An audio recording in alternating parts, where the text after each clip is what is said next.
Recording शुरू हो गई सर। जी जी जी, एक सेकंड। नमस्कार। जानकी देवी मेमोरियल कॉलेज नई दिल्ली एवं महात्मा गांधी गवर्नमेंट कॉलेज मायाबंदर के संयुक्त तत्वावधान में आयोजित इस 2 दिवसीय राष्ट्रीय संगोष्ठी में आप सभी का हार्दिक स्वागत और अभिनंदन है। समकालीन साहित्य एवं मीडिया में आदिवासी विमर्श विषयक इस सत्र की अध्यक्षता कर रही हैं पद्मश्री डॉक्टर उषा किरण खान जी।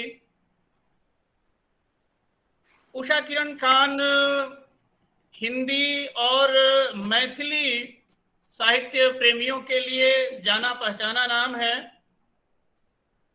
आपका जन्म 24 अक्टूबर 1945 को पटना में हुआ। आपका जितना अधिकार हिंदी भाषा पर है उतना ही मैथिली भाषा में भी आपका उतना ही अधिकार है। आपने दोनों भाषाएं मैं इसलिए भी कह रहा हूं कि 8वीं अनुसूची में मैथिली अब अलग भाषा के रूप में दर्ज है, तो आपने जितने अधिकार के साथ मैथिली साहित्य को समृद्ध किया है उतना ही अधिकार के साथ हिंदी साहित्य को भी। आपके मैथिली उपन्यास हैं अनुत्तरित प्रश्न, हसीना मंजिल, दुर्वाक्षत, भामती, पोखरी रजोखरी, मनमोहना रे। मैथिली कथाओं के भी आपके कई संग्रह हैं जिनमें कांचही बांस गोनू झा क्लब प्रमुख हैं। मैथिली बाल साहित्य में भी आपने प्रचुर लेखन किया है जिसमें बाल महाभारत अत्यंत महत्वपूर्ण है। हिंदी कहानियों के कई संग्रह प्रकाशित हो चुके हैं जिनमें विवश, विक्रमादित्य, दूबधान, गीली पांक, कासवन, जलधार, जन्म अवधि, घर से घर तक, खेलत गेंद गिरे यमुना में और मौसम का दर्द प्रमुख हैं। हिंदी उपन्यासों में कुछ के नाम मैं लेना चाहूंगा। फागुन के बाद, सीमांत कथा, रत्नारे नयन, पानी पर लकीर, सृजनहार, गई झुलनी टूट और अभी हाल ही में रुद्रादित्य प्रकाशन से आपका एक नया उपन्यास आया है वात भक्षा। नाट्य साहित्य को भी आपने समृद्ध किया है। कहाँ गए मेरे उगना और हीरा डोम आपके महत्वपूर्ण नाटक हैं। आप कि जो साहित्यिक देन है, आपका जो साहित्यिक योगदान है, उसे देखते हुए आपको अनेक पुरस्कारों से सम्मानित किया गया है जिसमें 3 के मैं नाम लेना चाहूंगा। तीनों बड़े पुरस्कार हैं। आपको 2018 में भारत भारती सम्मान से सम्मानित किया गया। मैथिली साहित्य के लिए आपको साहित्य अकादमी पुरस्कार से सम्मानित किया गया भामती उपन्यास पर। और साहित्य और शिक्षा में समग्र योगदान को देखते हुए भारत के राष्ट्रपति महामहिम प्रणब मुखर्जी ने आपको 2015 में पद्मश्री सम्मान से सम्मानित किया था। और आज के इस आयोजन में मैं आयोजन समिति की ओर से और तमाम प्रतिभागी साथियों की ओर से पद्मश्री डॉक्टर उषा किरण खान जी का मैं स्वागत करता हूं। मित्रों, आज के इस सत्र में 5 शोध पत्रों की प्रस्तुतियां होंगी। प्रोफेसर संध्या गर्ग जी, डॉक्टर विनीता रानी जी, डॉक्टर निशा मलिक जी, डॉक्टर पूनम यादव जी और डॉक्टर वंदना चौबे अपने शोध पत्रों का वाचन करेंगी। मैं बेहद आदर के साथ पहले शोध पत्र वाचन के लिए आमंत्रित कर रहा हूं प्रोफेसर संध्या गर्ग जी को। प्रोफेसर संध्या गर्ग हिंदी विभाग जेडीएमसी में प्रोफेसर हैं और जेडीएमसी की उप प्राचार्य भी हैं। मैडम।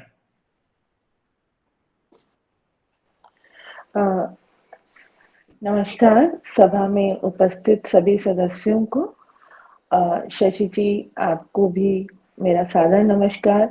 और आज के सत्र की अध्यक्षा उषा जी, ये मेरा सौभाग्य है कि इसी माध्यम से ही मुझे आपके सामने जो भी मेरा थोड़ा बहुत अल्प ज्ञान है उसे आप अपने सागर रूपी साहित्य में एक बूंद के समान भी अगर थोड़ा सा भी उसे सुनकर और थोड़ा सा उसे आपको वो सही लगे तो ये मेरा सौभाग्य होगा।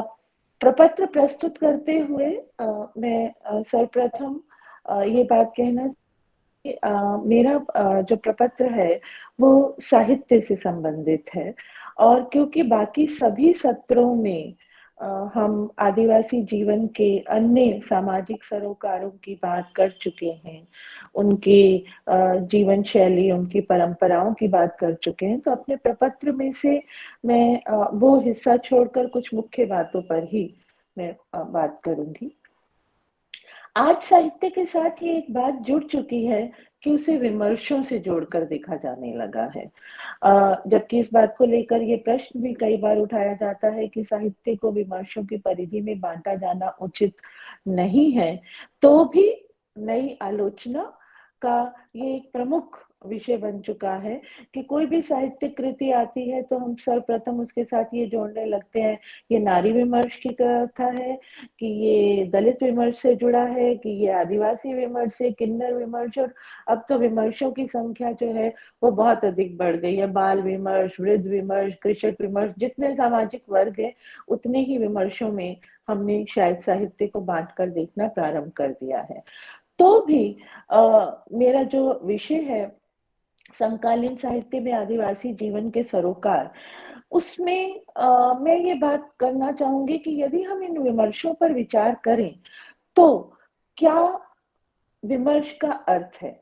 मुझे ऐसा लगता है कि विमर्श जब हम बोलते हैं तो उसको किसी समुदाय के अस्तित्व और उसके जीवन संघर्ष और उसकी चेतना से जोड़ देखना अधिक उचित होगा।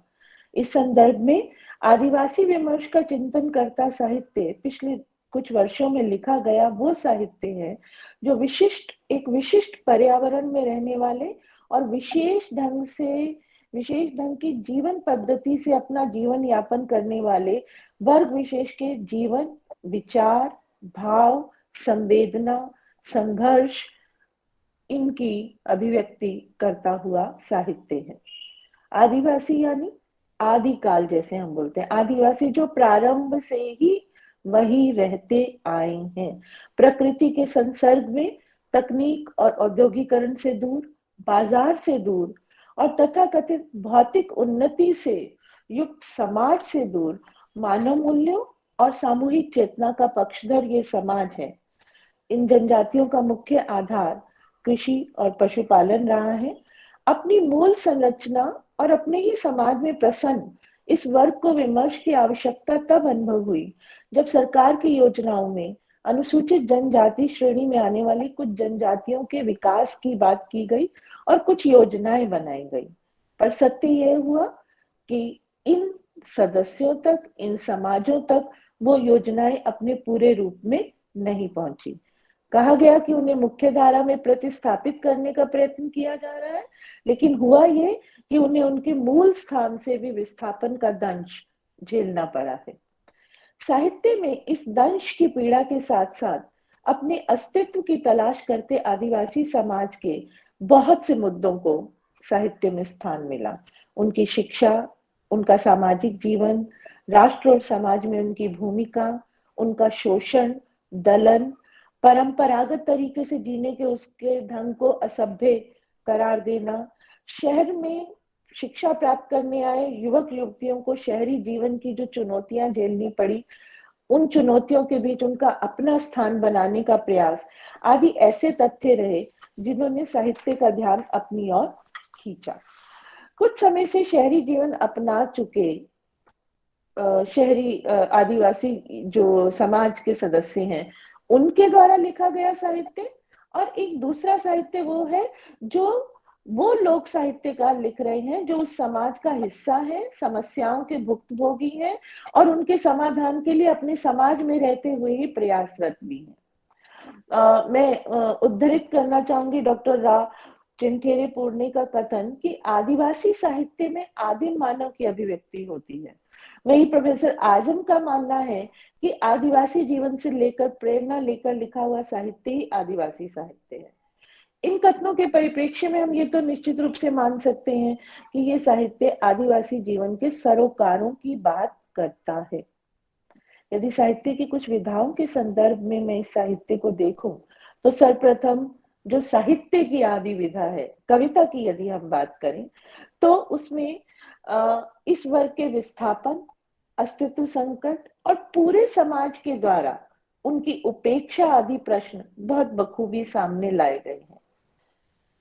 प्रश्न लाए भी गए हैं और पाठक के मन में प्रश्न छोड़ती हुई ये कविताएं उन्हें सोचने के लिए विवश भी करती हैं। इस आदिवासी समाज का नवयुवक इस बात से बहुत क्षुब्ध है कि उसका इतिहास, उसकी जो समाज के वीर पुरुष थे, उसके समाज के वो क्रांतिकारी पुरुष थे, उनको मुख्य इतिहास में उस तरह से स्थान नहीं मिला है। युद्धरत आम आदमी जो पत्रिका के विशेषांक में कविता इतिहास तुम्हारा इतिहास के पन्नों पर गढ़ा नहीं शब्दों में, ना ही दर्ज हो सका ग्रंथों में, तुम्हारी विजय गाथाओं और संघर्षों के गवाह पेड़ हैं, नदियां हैं, चट्टाने हैं और पुरखों की आत्माएं हैं। ये इस समाज की एक पीड़ा है कि क्या पूरे भारतीय समाज के निर्माण में इस समाज का कोई हिस्सा नहीं था? क्या उस राष्ट्रीय संघर्ष में इस समाज के वीर पुरुषों को कोई भी महत्व नहीं दिया जा सका? समकालीन आदिवासी कवियों की यदि हम बात करते हैं तो वाहरू सोनवणी, निर्मला पुतुल, हरिराम मीणा, ग्रेस कुजूर, महादेव टोप्पो, ये तो कुछ प्रमुख नाम हैं। इनके अतिरिक्त अनेकों अनेक कवि आदिवासी समाज के संस्कृति, मूल्य, समस्याएं, अस्मिता आदि जीवन से जुड़े प्रश्नों को अपनी कविताओं में स्थान दे रहे हैं। यहाँ मैं बात करना चाहूंगी स्त्री संवेदना से जुड़े प्रश्नों की बात। निर्मला पुतुल की कविताओं में ये प्रश्न बखूबी उठाए गए हैं। पहाड़ हिलने लगा उनकी कविता में ये वेदना उभर कर आई है कि स्त्री को उपभोग की वस्तु से अधिक स्थान नहीं मिला है। जवानी में वेश्या, बुढ़ापे में डायन, ऐसे ही कहते हैं लोग, और एक ऐसी चीज जिसे घाट में, बांट में, जहां मिले पकड़ लो, थाम लो। निर्मला पुतुल इस स्त्री की इस पीड़ा की साक्षी देती हैं कि घर परिवार चलाने के लिए घरों में कार्यरत और फिर मेहनत करती स्त्री को बाजार में ये उपभोग की वस्तु बनने का जो एक उसके ऊपर टैग लगा है वो उसे झेलना पड़ता है निरंतर। वो स्त्री की तुलना करती है उस चिड़िया से जो बाज के पंखों में दबाई जा चुकी है और बाकी लोग उसे एक सामान्य घटना की तरह से ही देख लेते हैं। वो उसकी आदिवासी स्त्री की व्यथा का वर्णन करते हुए वो कहती है कि शारीरिक और आर्थिक शोषण तो ठीक है ही सही, लेकिन अपनी समस्या जब कभी भी उस स्त्री ने उठाने की बात की है तो सार्वजनिक पंचायतों द्वारा भी उसी का ही अपमान किया गया है। लेकिन थोड़ा परिवर्तन हमें अब इन कविताओं में दिखाई दे रहा है। पर याद रखो, तुम्हारी मानसिकता की पेचीदा गलियों से गुजरती मैं तलाश कर रही हूं तुम्हारी कमजोर नसें, मैं वो नहीं हूं जो तुम समझते हो। या ग्रेस कुजूर की कविता एक और जनी शिकार में वो कहती है, मैं बनूंगी एक बार और सिगनी दई, नहीं छुपेगी अब किसी ग्वालिन की कोई साठ गांठ। ये उस अधिकार चेतना के स्वर हैं जो आदिवासी समाज की स्त्रियों में अब उभरते हुए दिखाई दे रहे हैं। इसे हम स्त्री विमर्श की नई परिधि या परिधि का नया विस्तार भी कह सकते हैं, जहाँ शहर, कस्बे, गांव से होते हुए स्त्री विमर्श और स्त्री सशक्तिकरण के स्वर अब आदिवासी समाज तक भी पहुंचने लगे हैं। लीलाधर जगूड़ी की कविता अपनी बची हुई पृथ्वी, उसके अतिरिक्त हरिराम मीणा, रामदयाल मुंडा, अनुज लुगुन, कुमारित पारसनाथ, चंद्रकांत देवताले, विनोद दास, सुरेश तंवर, सुदीप बनर्जी, जेवियर कुजूर, अजय तिर्की आदि अनेकों अनेक कवि हैं जो आदिवासी समाज की इस जैसे मैंने कहा उनके समाज के ये मुख्य मुद्दों को कविता के माध्यम से पाठक वर्ग के सामने ला रहे हैं। किस प्रकार से आदिवासी समाज को राजनीतिक लाभ के लिए प्रयोग किया जा रहा है, वो सभी भी जिन्होंने स्वयं इस पीड़ा को कभी भोगा नहीं है, उनकी समस्याओं को कभी झेला नहीं है, वो लोग भी आदिवासी संवेदना के नाम पर अपनी रोटियां सेकते दिखाई देते हैं। वाहरू सोनवणी की कविता स्टेज, जिसमें उन्होंने कहा हम स्टेज पर गए ही नहीं, हमें बुलाया भी नहीं गया और वे स्टेज पर खड़े होकर हमारा दुख हमें ही बताते रहे, हमारा दुख अपना ही रहा जो उनका लास्ट कभी मिनट है मैम, माफ करिएगा, लास्ट मिनट है। जी जी, जो उनका कभी हुआ ही नहीं। आदिवासी जनजीवन की योजनाओं का भी यही सत्य है। इसके अतिरिक्त कहानी की बात हम करें तो शिवदेशियन जखमोह की कहानी भूमिपुत्र, एच इलियास की कहानी सूर्यास्त आदिवासी परिवारों में आए दुर्व्यसनों की कथा है। प्रभात की कहानी अकाल, गडरिये की किलकारी, शंकरलाल मीणा की कुछ जीव, बूढ़ी शाखाओं का वार्तालाप भी आदि ऐसी ही कहानियां हैं। उपन्यासों में सबसे पहले आलोचकों ने गौरव मेहनस ओडिया के उपन्यास मथुरा कहानी को पहला उपन्यास माना और एक अंतराल के बाद अनेक उपन्यास लिखे गए, जिसमें संजीव का उपन्यास सावधान नीचे आग है, धार, विद्यानगर नोटियाल का भीम अकेला है, मैत्रेयी पुष्पा का इदरनाम, अलमा कबूतरी आदि उपन्यासों में इस समाज के जीवन के कटु यथार्थ, उनके लोक जीवन के विश्वास अंधविश्वास, उनके इतिहास की कहानियां हैं। समग्र रूप में यदि हम देखें तो आदिवासी साहित्य जहां इस समाज के स्वर्णिम इतिहास, बिरसा मुंडा, टटिया भील, मोतीलाल तेजावत की वीरतापूर्ण कहानियों से आम पाठक वर्ग को परिचित कराने का कार्य कर रहा है, तो वही दूसरी ओर सुदूर जंगलों में बसे इस समाज की परंपरागत जीवन शैली, धार्मिक विश्वास, प्रकृति से उसके प्रेम आदि को मुख्य धारा के साहित्य में स्थान दिलाने के लिए प्रतिबद्ध है। इस साहित्य में विस्थापन की पीड़ा है, मुक्ति का संघर्ष है, प्रकृति का सानिध्य है, व्यवस्था पर अधिकार की कोशिश है, दलालों के प्रति विद्रोह और जीवन जीने के साधनों का संघर्ष भी है। अंत में यदि हम कहें तो इस साहित्य का अपना एक सौंदर्य शास्त्र है, लेकिन वह सौंदर्य शास्त्र भी अपनी आदिवासी कसौटी पर देश की कथित मुख्य धारा से काफी आगे है। ये साहित्य सत्य के अधिक नजदीक है, लेकिन कल्पना में आकाश गंगाओं के पार भी इस साहित्य को जाना है। धन्यवाद। बहुत बहुत आभार मैडम संध्या गर्ग जी। धन्यवाद। समकालीन साहित्य में आदिवासी जीवन सरोकार इतना बड़ा विषय है जी कि उसके लिए और भी समय चाहिए, लेकिन आयोजन समिति के ऊपर समय का दबाव है। अभी आपने केवल कविता को स्पर्श किया था, कहानियों जी जी जी जी जी जी समय पूरा हो गया। जी आपने जी निर्मला पुतुल की भी कुछ कविताएं उद्धृत की थी। जी। हमारी जो अगली विदुषी है डॉक्टर विनीता रानी जी, आप एसोसिएट प्रोफेसर हैं हिंदी विभाग जानकी देवी मेमोरियल कॉलेज में, और आप का जो पूरा शोध पत्र है वह निर्मला पुतुल की कविताओं में स्त्री संवेदना पर ही केंद्रित है। तो मुझे लगता है कि आप की बात को भी प्रोफेसर विनीता रानी जी आगे बढ़ाएंगे। मैं उन्हें सादर आमंत्रित कर रहा हूँ। जी सर। विनीता रानी जी सर। नमस्कार। सभी विद्वानों को मैं नमस्कार करती हूँ और साथ ही में जो लोग इससे जुड़े हूँ उन सभी का मैं अभिवादन करती हूँ। मेरे शोध का विषय है निर्मला पुतुल की कविता में स्त्री संवेदना। मैंने निर्मला पुतुल को इसलिए लिया क्योंकि हम लोग जब भी पढ़ते हैं तो हम परंपरागत कवित्रियों को ही पढ़ते हैं, लेकिन इस तरह के जो हमारे प्रमुख जो आदिवासी जो हमारी कवित्रियां हैं वो लगभग उपेक्षित ही रह जाती हैं।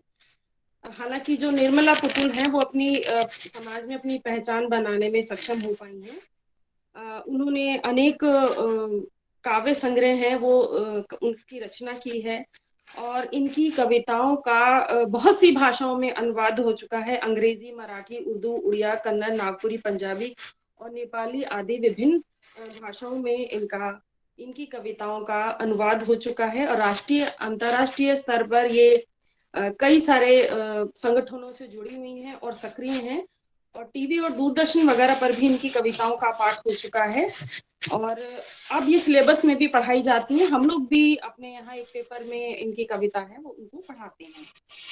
अब मैंने अपनी कविता में जो निर्मला पुतुल है वो स्त्रियों के बारे में क्या सोचती हैं मैंने उनके बारे में लिखा है।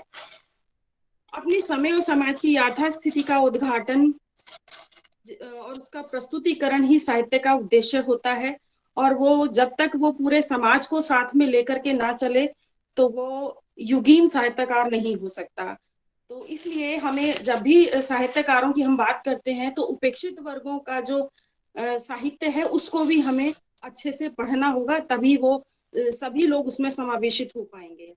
आज हिंदी साहित्य में आदिवासी साहित्य अपनी छवि खड़ा करने की कोशिश कर रहा है, जिनमें कि निर्मला पुतुल है, उनका नाम विशेष उल्लेखनीय है। वे कई सारे संगठनों से जुड़ करके अपनी जो सक्रिय उपस्थिति है वो साहित्य में और साहित्य से बाहर भी दर्ज कर रही हैं। उनकी कई कहानी संग्रह हैं। बिटिया मुर्मू के लिए बांस, तुम्हें आपत्ति है, मिटा पाओगे सब कुछ तुम, अपनी जमीन तलाशती बेचैन स्त्री, आदिवासी स्त्रियां, उतनी दूर मत बिहाना बाबा, आदिवासी कविताएं हैं जो कि उन कविताओं के माध्यम से उन्होंने साहित्य में अपनी दमदार प्रस्तुति है वो की है। निर्मला जी कहती हैं कि आधुनिक कहे जाने वाले मानव ने सभी क्षेत्रों में विकास कर लिया है, लेकिन वो वैचारिक रूप से वो सब जगह परंपरागत रूप से स्त्री को देखता है, चाहे वो मुख्य धारा का समाज हो चाहे वो आदिवासी समाज हो। तो वो इस पुरुष सत्तात्मक समाज में हमेशा से जो स्त्रियां हैं उन्हें अपनी बात को कहने के लिए, अपने आप को अभिव्यक्त करने के लिए हमेशा से ही संघर्ष करना पड़ा है और उसका पहला संघर्ष है वो परिवार से शुरू होता है। इसलिए वो कहती हैं कि इस पुरुषों की वर्चस्ववादी दुनिया से अलग वो चाहती हैं कि उनको कहीं जगह मिले और वो चाहती हैं कि अपने अस्तित्व की तलाश करती हुई वो एक ऐसी जमीन की तलाश करती हैं जहाँ पे वो अपने आप को खुलकर अभिव्यक्त कर सकें। और वो कहती हैं, धरती के इस छोर से उस छोर तक मुट्ठी भर सवाल लिए मैं दौड़ती भागती हाँफती, तलाश रही सदियों से निरंतर अपनी जमीन, अपना घर, अपने होने का अर्थ। और इसी बात को वो आगे बढ़ाते हुए कहती हैं कि हमें कैसे समझा जाए, तन के भूगोल से परे एक स्त्री के मन की गांठें खोलकर, कभी पढ़ा है तुमने उसके भीतर का खौलता इतिहास। निर्मला पुतुल की यह कविता देह से इतर है, वो मन की गांठों को खोलने और उसको पढ़ने समझने के लिए वो आग्रह करती हैं। वो कहती हैं कि वो सिर्फ एक देह नहीं है, उसका एक अलग स्वरूप भी है जिसे पुरुष को स्वीकार करना पड़ेगा। उसका मन है वो बहुत सी गांठों से भरा हुआ है और वो चाहती है कि पुरुष उन सारी गांठों को खोलकर पढ़े और वो भी अपना एक इतिहास है वो बना पाए, उसके वजूद को संपूर्णता में देखा जाए, उसके मन की पवित्रता को उसकी देह से अलग भी देखा जाए। हालांकि उसकी देह, वो कहती है उसकी देह भी खूबसूरत है और खूबसूरती के सबके अपने अलग अलग पैमाने हो सकते हैं। निर्मला पुतुल जी कहती हैं, ऊपर से काली भीतर से चमकते दांतों की तरह शांत धवल होती हैं वे। आदिवासी स्त्रियों के बारे में वो कह रही हैं। हमारे यहाँ जो खूबसूरती का पैमाना दूसरा है, उनके यहाँ दूसरा है, लेकिन वो उसमें खूबसूरती तलाश रही हैं। वो कहती हैं कि हमें जो परंपरागत हमने जो सौंदर्य के मापदंड जो बना रखे हैं उसे हमें तोड़ना होगा। वो कहती हैं, इसके बाद वो कहती हैं कि जो लड़कियां हैं वो दो तरह का विस्थापन झेलती हैं। शादी के बाद वो दो तरह का विस्थापन झेलती हैं। पहले वो अपने घर से जाती हैं, है ना, एक जगह विस्थापन झेलती हैं और दूसरी जगह वो स्थापित होने की कोशिश करती हैं। तो वो दो तरह की तकलीफ झेलती हैं, विस्थापन और स्थापन का। इसलिए वो इस तकलीफ को बयां करते हुए अपनी कविता कहती हैं, बाबा मुझे उतनी दूर मत बिहाना जहां मुझसे मिलने जाने खातिर घर की बकरियां बेचनी पड़े तुम्हें, मत ढूंढना ऐसा वर जो पहुंचाई और हंडिया में डूबा रहता हो अक्सर, उस देश बिहाना जहां ईश्वर कम आदमी ज्यादा रहते हो, बकरी और शेर एक घाट का पानी पीते हो जहां, वही बिहाना मुझे। मतलब इस कविता में बहुत महत्वपूर्ण बातें वो कह देती हैं। वो सिर्फ ये नहीं कह रही हैं कि मुझे कैसा वर चाहिए या मुझे कैसे घर में आप ब्याना, वो ये भी बताती हैं कि वो जिस घर में मुझे ब्याना हो वहां पे सब लोग समान एक दूसरे के साथ समान व्यवहार करने वाले हो, जहाँ पे शेर और बकरी है वो एक साथ पानी पी सके, ताकतवर और कमजोर हैं वो एक साथ रह सके। पितृसत्तात्मक समाज में एक स्त्री सदैव पुरुष के अधीन रही है, विवाह का विस्थापन उसे भविष्य की अनजान स्थितियों से डराता रहा है, जिसे निर्मला पुतुले इस कविता में बड़े अच्छे से बयान करती हैं। नए रिश्तों और संबंधों को लेकर मन में बहुत सारे संशय होते हैं। वे ऐसे व्यक्ति से अपने को ब्याहे जाने से मना करती है जो शराब पीता है, मारपीट करता है, जो काहिल है और निकम्मा है, प्रकृति से दूर है, पूरी तरह से आश्वस्त हो जाना चाहती हैं। कहती हैं कि जो विवाह के समय जो पुरुष है जिससे उसकी शादी हो रही है वो कोई लोटा या थाली नहीं है जिसे जब चाहे आप बदल लो। वो ऐसी जगह की कल्पना करती है जहाँ छोटे बड़े हैं वो सब एक जैसे हों, और वो इस तरह के एक समान व्यवहार वाले समाज है उनकी कल्पना करती है। और वो कहती हैं, विस्थापन का दर्द बयान करते हुए वो कहती हैं, क्या तुम जानते हो अपनी कल्पना में किस तरह एक ही समय में स्वयं को स्थापित और निर्वासित करती एक स्त्री। विवाह के बाद जो लड़की है वो अपने लिए एक नया घर तलाश करती है, नए लोगों में अपने लोगों को खोजने की कोशिश करती है, क्योंकि कहने के लिए तो उसका पति का घर अपना होता है लेकिन उसके ऊपर नेम प्लेट है वो पति की होती है। तो वो इस बात को भी अपनी कविताओं में इंगित करते हुए कहती हैं कि पति का घर उसका अपना नहीं होता, पर वो ये कहती हैं कि कहीं कोई घर नहीं होता मेरा, कहीं कोई घर नहीं होता मेरा, बल्कि मैं होती हूँ स्वयं एक घर, जहां रहते हैं निर्लिप्त गर्भ से लेकर बिस्तर तक के बीच कई रूपों में। वह घर के भीतर अपने वजूद को निरंतर तलाश करती हैं, अपनी कल्पना में हर रोज एक ही समय में स्वयं को हर बेचैन स्त्री तलाश करती है, अपनी एक ऐसी जमीन जो सिर्फ उसकी अपनी हो, एक उन्मुक्त। इसके अलावा जो निर्मला पुतुल है वो बताती हैं कि जो हमारा आदिवासी समाज है वहाँ की स्त्रियां हैं वो बहुत श्रमशील होती हैं। हालांकि मुझे लगता है सभी समाजों में स्त्रियां श्रमशील होती हैं, लेकिन वो बताती हैं कि वो चटाइयां बनाती हैं, टोकरी बनाती हैं, पंखा बनाती हैं, वो सारे काम करती हैं लेकिन वो उनका खुद से इस्तेमाल नहीं कर पाती हैं। Last minute ma'am. उनकी आर्थिक स्थिति भी है वो वैसी की वैसी रहती है, क्योंकि हम लोग श्रम के प्रति है सम्मान है वो नहीं कर पाते हैं। तो वो कहती हैं, तुम्हारे हाथों से बने पत्तल भरते हैं पेट हजारों, पर हजारों पत्तल नहीं भर पाते हैं तुम्हारा पेट। कैसी विडंबना है कि जमीन पर बैठी बुनती हो चटाइयों और पंखा बनाते टपकता है तुम्हारे करियाए देह से टप टप पसीना।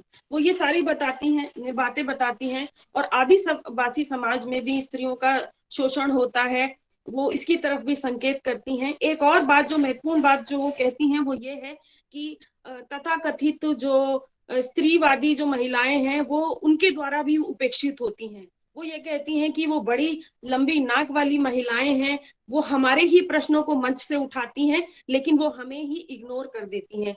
और वो एक बात और कहती हैं, वो ये कहती हैं कि हम लोकतंत्र हो गए हैं लेकिन इस लोकतंत्र की जो सजावट है उसमें हमें सिर्फ और सिर्फ सम्मान की तरह गणतंत्र दिवस पर इस्तेमाल किया जाता है। वास्तव में हम अभी शायद उस गणतंत्र में हमारे लिए कहीं कोई अभी जगह नहीं है। तो वो इस तरह के सवालों को अपनी कविताओं में बड़ी शिद्दत से उठाती हैं। धन्यवाद, आप सभी ने मेरी बात को बहुत अच्छे से सुना। बहुत बहुत धन्यवाद डॉक्टर विनीता रानी जी। आपने निर्मला पुतुल की कविता में व्यक्त स्त्री जीवन के तमाम पहलुओं पर प्रकाश डाला, बेहद मार्मिक कविताएं उद्धृत की, आपको सुनना बेहद दिलचस्प था।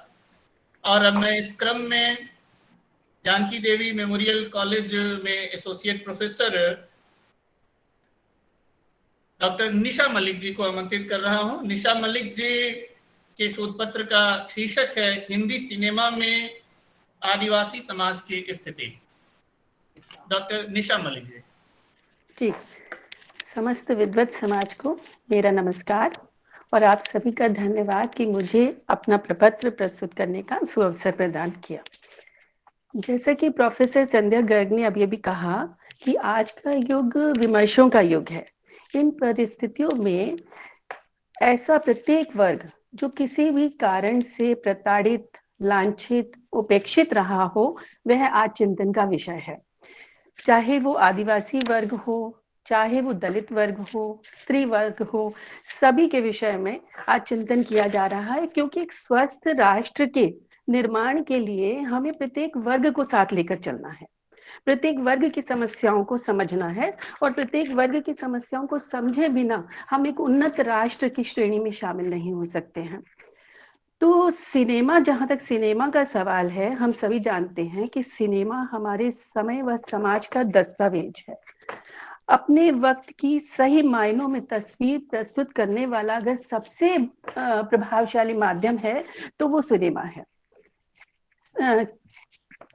फिल्मों ने भारतीय समाज को उसकी गहराइयों से पकड़ने का प्रयास भी किया है। किसी भी फिल्म को हम देखते हैं तो ये अंदाजा सहज ही लगा सकते हैं कि उस दौर विशेष में हमारा समाज कैसा रहा होगा। और जहां तक आज की युवा वर्ग की बात करें, युवा वर्ग की बात करें तो युवा वर्ग तो इस फिल्मी जगत से इतना प्रभावित है कि अपनी खान पान, वेशभूषा, साज सज्जा, बातचीत के अंदाज सभी में फिल्मी स्टाइल को प्रदर्शित करना चाहता है, फिल्मी दिखना चाहता है। किंतु प्रश्न क्या उठता है कि फिल्मों ने कितनी ईमानदारी से अपने कलेवर में समाज को समेटा है, उसका चित्रांकन किया है। जहां तक किसान, मजदूर व आदिवासी समाज की बात करते हैं तो पिछले 100 वर्षों में उनकी तस्वीर अंकन में कोई बहुत फर्क नहीं आया है। कुल मिलाकर स्थिति उतनी बेहतर नहीं दिखलाई देती जितनी बाह्य स्तर पर दर्शाई जाती है। वस्तुतः हिंदी सिनेमा एक लंबे समय से मध्यम वर्गीय या उच्च वर्गीय समस्याओं व अनुभवों का फिल्मांकन करता चला आ रहा है। पिछड़ी जनजाति व मेहनतकश श्रमिक वर्ग उसमें उपेक्षित ही रहा है। तथाकथित समाज की अनुभूतियां, संवेदनाएं, जीवन मूल्य व भाषाई चलन के इर्द गिर्द घूमना ही उसका मात्रिक उद्देश्य या उत्तरदायित्व सा बनकर रह गया है। यही नहीं, विदेशों में रह रहे देशी मूल के भारतीयों की अनुभूतियां और समस्याएं भी फिल्मी जगत में छाई हुई दिखलाई देती हैं। उनकी गंभीर सामाजिक, आर्थिक, सामाजिक मूल्यों को रेखांकित करने वाली फिल्में बनाई जा रही हैं। लेकिन जहां तक आदिवासी जनजाति की बात है, वह केवल जैसे सेवाओं के लिए ही रह गया वर्ग है, मेहनत मजदूरी के लिए रह गया वर्ग है। उसे कहीं कोई प्लेटफॉर्म मिलता हुआ दिखलाई नहीं दे रहा। यदि हिंदी सिनेमा में आदिवासी जनजाति कहीं दिखलाई भी देती है तो ये बड़े दुर्भाग्य की बात है कि वे मुख्य कथा को रोचक और चटपटापन देने के लिए दिखलाई दी जाती है। प्रायः क्या होता है कि माता पिता के भय से भागे हुए प्रेमी प्रेमिका अचानक ही जंगलों में इन आदिवासियों के बीच फंस जाते हैं, जो अपने हाथ में तीर कमान लिए हुए, जैसे कि परंपरा में चला आ रहा है, जो अपने हाथों में तीर कमान लिए हुए, पशुओं की छाल से शरीर को ढांपे हुए, मुखमंडल पर विभिन्न रंगों की चित्रकारी किए हुए, सिर पर कलगी लगाए हुए, भिन्न भाषा बोलते हुए बड़े हास्यास्पद रूप में दिखलाई दिए जाते हैं। और साथ ही साथ दर्शक वर्ग भी जो उन्हें देख रहा होता है, उन्हें बड़ी उपेक्षा की दृष्टि से ही देखता है कि कब ये दृश्य समाप्त हो, कब ये आदिवासी वर्ग जो है दिखना समाप्त हो और हम मुख्य धारा से जुड़ सके। विडंबना ये है कि भारतीय दर्शक भी पूरा न्याय इस वर्ग विशेष के साथ नहीं कर पा रहा है। ये वर्ग अपनी आजीविका किस प्रकार से अर्जित करता है, इसकी सामाजिक संरचना क्या है, इसकी सांस्कृतिक विरासत क्या है, इन प्रश्नों की और हमारा मीडिया या सिनेमा कोई ध्यान नहीं दे रहा है। लेकिन ये भी नहीं कहा जा सकता कि आदिवासी वर्ग को लेकर कोई फिल्में बनी ही नहीं है। जैसे कि मैंने आपको बताया कि फिल्मों को रोचक बनाने के लिए उसमें कुछ अतिरिक्त रंग डालने के लिए, अजीबोगरीब स्थिति उत्पन्न करने के लिए आदिवासी वर्ग को भुनाया जाता है। तो कुछ फिल्में ऐसी हैं जहां आदिवासी वर्ग दिखलाई देता है। प्रारंभिक फिल्मों में जो आदिवासी वर्ग दिखलाई देता है वो बंजारा रूप में दिखलाई देता है। हिंदी की पहली बोलती फिल्म आलम आरा की नायिका आदिवासी थी। 1954 में प्रदर्शित फिल्म नागिन इसी श्रेणी की फिल्म है। फिल्म में दो आदिवासी कबीलों के संघर्ष को दिखलाया गया है। प्रायः आदिवासी वर्ग को लेकर जो फिल्में बनाई गई हैं उनमें कबीलों की लड़ाई, संघर्ष इत्यादि को ही रेखांकित किया गया है। यद्यपि जनजातियों पर आधारित ये फिल्में स्वतंत्र भारत की पहली फिल्म थी, लेकिन इस घोर व्यावसायिक फिल्म में आदिवासियों की सामाजिक, सांस्कृतिक अथवा आर्थिक पक्ष की पूर्णता अवहेलना की गई। केवल विशुद्ध मनोरंजन ही इसका एकमात्र उद्देश्य दिखलाई देता है। 1958 में बनी मधुमती भी इसी पैटर्न की फिल्म थी, जिसमें विजंती माला ने एक आदिवासी लड़की की भूमिका निभाई। एक अन्य फिल्म स्वर्गीय जयललिता द्वारा अभिनीत इज्जत 1968 में बनी थी, जिसमें जयललिता और धर्मेंद्र ने आदिवासियों के किरदार को थोड़ा जीवंत अवश्य बनाया। यह फिल्म आदिवासियों की सामाजिक स्थिति को भी उभारती है, किंतु सीमित दायरे में, क्योंकि फिल्म को रोचक और मसालेदार बनाने में ही निर्माता ने अधिक रुचि ली है। 1972 में आई ये गुलिस्ता हमारा, जिसमें मुख्य भूमिका में देवानंद, शर्मिला टैगोर और प्राण थे, ने भारत के उत्तर पूर्वी राज्यों की जनजातियों की भारत चीन युद्ध के समय की स्थितियों के चित्र को उतारा गया है। वस्तुतः फिल्म इतिहास के लंबे समय में कुछ ही ऐसी फिल्में हैं जिनमें आदिवासी व्यक्तित्व व समाज केंद्र में रहा, जीवन संघर्ष केंद्र में रहा। मृग्या, लाल सलाम, आक्रोश इसी श्रेणी की फिल्में हैं। मृग्या संथाल आदिवासियों के संघर्ष को कई आयामों में प्रकट करती है। एक और प्राकृतिक परिवेश में रहने वाले वन्य हिंसक पशुओं, सुअर, बाघ जैसे जंगली जानवरों का आतंक व्याप्त है, तो दूसरी ओर महाजन, जमींदार, ब्रिटिशों का अमानवीय अत्याचार है, जो हिंसक पशुओं से भी अधिक निर्मम व क्रूर दिखलाई देता है। शोषण की शिकार यह जाति भयग्रस्त जीवन जीने के लिए विवश है। इसके अतिरिक्त फिल्म में आदिवासी जीवन शैली की समस्त विशेषताओं को उभारने का प्रयास अवश्य किया गया है। कुछ ऐसी फिल्में भी हैं जो आदिवासी समाज की कुछ समस्याओं को लेकर चली। 60 के दशक में शुरू हुए नक्सलवादी आंदोलन से प्रभावित हैं ये फिल्में। गगन बिहारी बोराटे की लाल सलाम, प्रकाश झा की चक्रव्यूह, गोविंद निहलानी की 1084 की मां, सुधीर मिश्रा की हजारों ख्वाहिशें ऐसी, अनंत महादेवन की रेड अलर्ट जैसी फिल्में नक्सलवादी आंदोलन को ही केंद्र में रखकर बनाई गई हैं। क्योंकि इस आंदोलन में आदिवासी जनजाति ने बहुत बड़ी भूमिका अदा की थी, यही नहीं कई बड़े नेता आदिवासियों के बीच से निकले हैं, जिसके परिणाम स्वरूप आदिवासी विमर्श के नक्सलवादी दृष्टिकोण से ही विवेचित इन फिल्मों को किया गया है। यद्यपि आदिवासी जनजाति से जुड़ी हुई वस्तु स्थिति के साथ ये फिल्में उतना न्याय नहीं कर पाई, तथापि महत्वपूर्ण प्रश्नों को इन फिल्मों ने उठाने की चेष्टा की है। विशेष रूप से जंगल, भूमि अधिकार, सत्ता के दुर्व्यवहार, हिंसा अहिंसा, स्त्री सम्मान जैसे ज्वलंत मुद्दों पर प्रकाश डाला गया है। चक्रव्यूह फिल्म भी नक्सल समस्या को केंद्र में रखकर बनी है। प्रकाश झा ने फिल्म में यह दिखलाने का साहसपूर्ण प्रयास किया है कि आदिवासी किस प्रकार अपनी जमीन को बचाए रखने के लिए कुछ भी करने के लिए तैयार हो जाते हैं, और थोड़ी सी सहानुभूति दिखलाते ही किस प्रकार से आपके अपने भी बन जाते हैं। 1084 की मां फिल्म का केंद्र वो मां थी जिसका बेटा नक्सलवादी आंदोलन में मारा गया। आक्रोश ऐसे आदिवासी मजदूर की कहानी है जो राजनेताओं व सरकारी अफसरों के शोषण का शिकार है। साथ ही ये फिल्म हमारी ढुलमुल न्याय व्यवस्था को भी दर्शाती है कि किस प्रकार से आदिवासी जनजाति को न्याय नहीं मिल पाता है। चुनाव की पृष्ठभूमि पर बनी न्यूटन ऐसी भारतीय फिल्म है जो 21 सितंबर 2017 को भारत में रिलीज हुई और उसी दिन ऑस्कर अवार्ड के लिए भारत की ओर से चुनी गई। अपने कर्तव्य के प्रति समर्पित ईमानदार सरकारी कर्मचारी की कहानी पर आधारित यह फिल्म चुनावी माहौल को सामने लाती है। नक्सल प्रभावित क्षेत्र में आदिवासी जीवन कथा को समेटे हुए यह फिल्म आगे बढ़ती है। तंत्र अपने अधिकारों का प्रयोग कर किस प्रकार इन भारतीय नागरिकों को मतदान से वंचित रखना चाहता है, क्योंकि इन आदिवासियों को वो देश का नागरिक मानता ही नहीं। 1978 में बनी कस्तूरी आदिवासी समाज की प्रथाओं, रीति रिवाजों और उनके संस्कारों के वैज्ञानिक आधार पर विचार करती हुई दिखलाई देती है।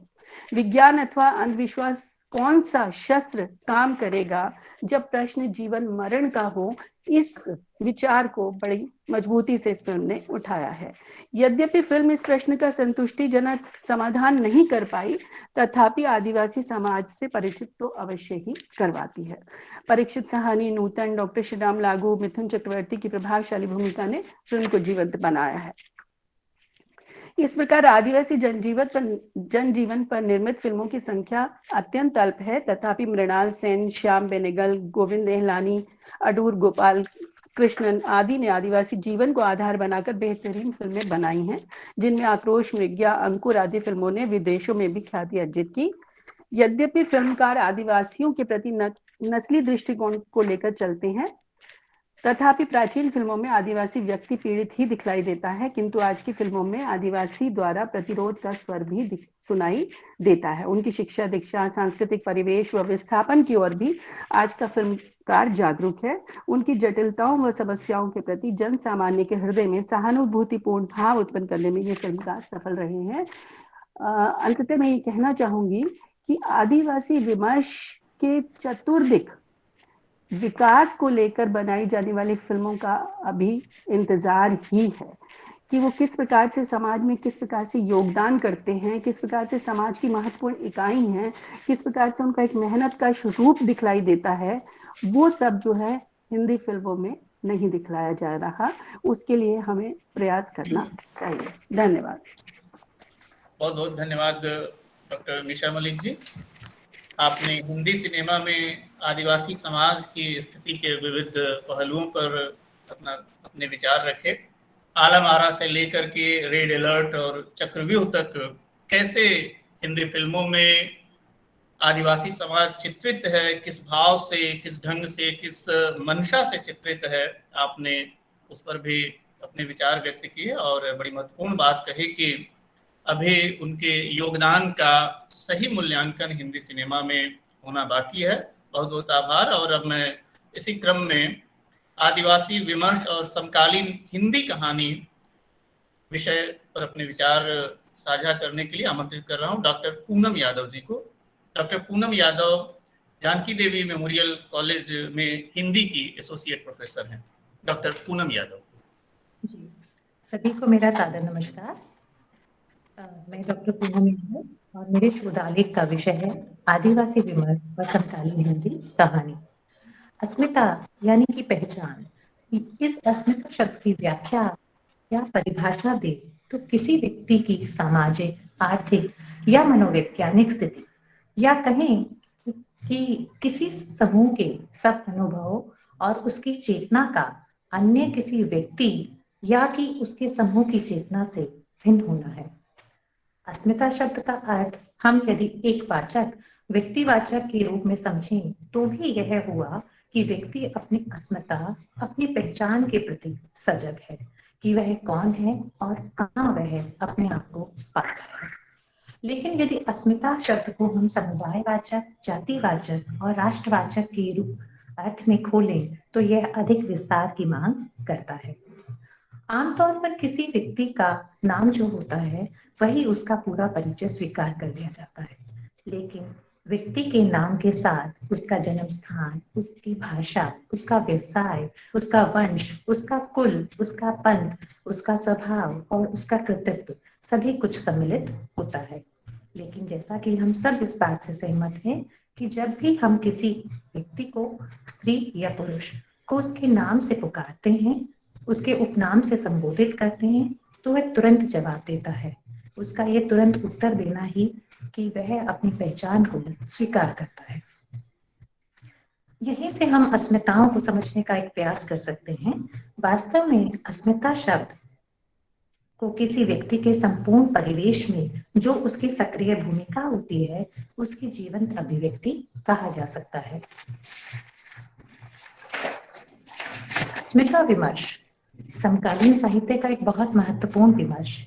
यह विमर्श धीरे धीरे ही सही छोटे छोटे रूपों में अपनी उपस्थिति दर्ज करा रहा है। पिछले कुछ वर्षों में दलित अस्मिता, स्त्री अस्मिता, वृद्ध विमर्श, दिव्यांग विमर्श, आदिवासी विमर्श के प्रश्न बहुत महत्वपूर्ण हो उठे हैं। इसे हम इस तरह समझ सकते हैं कि हर तरह का जो केंद्रवाद है वो टूटा है और विकेंद्रीयता बढ़ी है। मूल बात यह है कि एकीकृत की बजाय हमने विभिन्नता को बुनियादी सवाल बनाने का एक प्रयास किया है और हम केंद्र से परिधि की ओर जाने का एक प्रयास कर रहे हैं। इसका परिणाम यह हुआ है कि दलित जनजातियां, नारी समाज, समलैंगिक स्त्री पुरुष, हाशिए पर स्थित लोग, दमित प्रताड़ित परिधि पर स्थित जातियां, विरोधी विचार, हर प्रकार के अटके भटके थमे वे लोग जिनकी आवाज या जिनकी पहचान को या कहें कि उनको हर तरह के सांस्कृतिक संवाद से दूर रखा गया, अब इस युग में अपनी आवाज और अपनी पहचान के प्रति वो जी तोड़ संघर्ष करके आगे बढ़ने का प्रयास कर रहे हैं। निसंदेह पिछले कुछ सालों में अपनी आवाज, अपनी पहचान के प्रति एक जागरूकता बढ़ी है और इसका बहुत बड़ा कारण कि उनका शिक्षा के क्षेत्र में आगे बढ़ना भी है। वर्तमान समय में उभरती इन अस्मिताओं का हमारे साहित्य से, समाज से बहुत गहरा सरोकार है। क्या कहना चाहिए कि इन अस्मिताओं के कारण हमारा समाज और हमारा साहित्य बहुत अधिक आंदोलित हो रहा है। अस्मिताओं पर छाए संकट के नजरिए से यदि हम आदिवासियों पर नजर डालें, आदिवासी समाज पर नजर डालें, तो देखते हैं कि समकालीन समाज का यह एक बहुत जरूरी विषय है। आदिवासी शब्द सुनते ही एक आम धारणा यह बनती है कि आदिवासी यानी कि मुख्य धारा से कटे वो लोग, अलग थलग रहने वाले वो लोग जिन्हें हम बहुत मोटे तौर पर अनुसूचित जनजातियों का मनुष्य का समूह कह देते हैं। प्रसिद्ध इतिहासकार सुमित सरकार भी इस बात से इस संदर्भ में अपनी बात रखते हैं। वो कहते हैं कि आदिवासी शब्द का प्रयोग इस प्रकार के सामाजिक संगठन वाले लोगों को जाति से भिन्न बताने के लिए किया जाता है। यहाँ मैं अपनी बात रखना चाहूंगी कि इससे अभिप्राय ऐसे लोगों से नहीं जो पूर्णतः भारतीय जीवन की मुख्य धारा से कटे हुए हों। वस्तुतः कुछ अलग थलग, कुछ समुच्चय आदिम भोजन संग्रह लोगों को छोड़ दें तो आदिवासी जन समाज के निम्नतम स्तर पर रहने वाले ऐसे लोग जो पूर्णतः भारतीय समाज के अंग थे और हैं, ये अपना निर्वाह जून की खेती द्वारा, खेत मजदूरी के रूप में, अधिकाधिक दूर दराज के बागानों, खदानों, कारखानों में कुली के रूप में करते रहे हैं। निसंदेह आदिवासियों में अभी बहुत अधिक विविधता है, लेकिन सभी आदिवासियों की पहचान, जीविका और संस्कृति जल, जंगल और जमीन से जुड़ी हुई है और जिनसे उनका गहरा भावनात्मक लगाव है। समकालीन साहित्य में, उपन्यासों में, कहानियों में और आदिवासियों की भय, यातना, संघर्ष और प्रतिरोध और इनके द्वारा समय समय पर अपने अधिकारों के लिए किए जाने वाले आंदोलनों को भटकाने की राजनीति का खुलकर चित्रण हमें देखने को मिलता है। इन जनजातियों को लेकर जो साहित्य, विशेषकर कहानियां लिखी जा रही हैं, उनकी विषय वस्तु और क्षेत्र दोनों में ही बहुत व्यापकता है।